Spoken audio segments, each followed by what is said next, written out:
இப்போ நம்ம நிற்கிற இடம் நாஸ்திரேத் பஸ் ஸ்டாண்டு பக்கத்தில் இருக்கிற பெட்ரோல் பங்க்.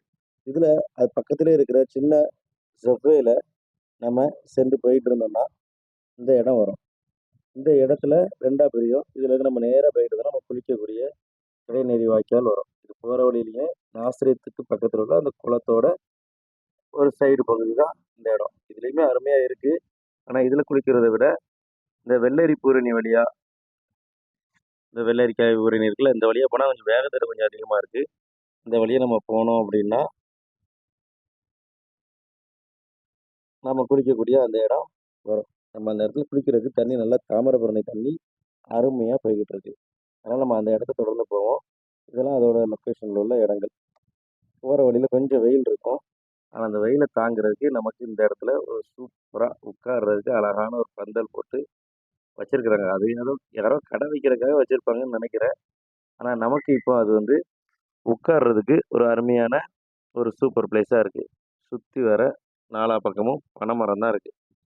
அழகாக போய்கிட்டே இருந்தோம்னா கடையனோட வந்துடும்.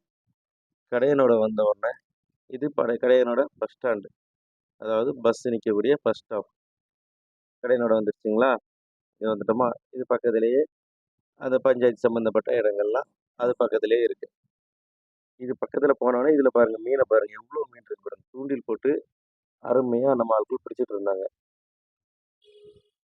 அதில் சின்னதாக ஒரு இடத்துல குட்டையில் கட்டி கிடந்துச்சு. அந்த இதை நம்ம லைட்டாக கவர் பண்ணோம். இனிமேல் நம்ம இந்த மீன் பிடிக்கிற இடத்த பாருங்கள். வலை போட்டு மீன் பிடிக்கிறாங்க, தூண்டில் போட்டு மீன் பிடிக்கிறாங்க. ஆனால் இதுலேயும் நம்ம குளிக்கிறதுக்கு இதெல்லாம் செட் ஆகுது. குளிக்கிறதுக்கு இன்னொரு இடம் இருக்குது. அது கொஞ்சம் அற்புதமாக அருமையாக இருந்துச்சு. பாருங்கள் எவ்வளோ பறவைகள் பாருங்களேன். இந்த வெயிலுக்கு அவ்வளோ பறவைகள் வந்து இங்கே வந்து தங்கிட்டு தண்ணி குடிச்சிட்டு மீன்களை சாப்பிட்டு அது அருமையாக போய்கிட்டு இருக்காங்க. இந்த பறவைகள்லாம் நான்வெஜ் பறவை.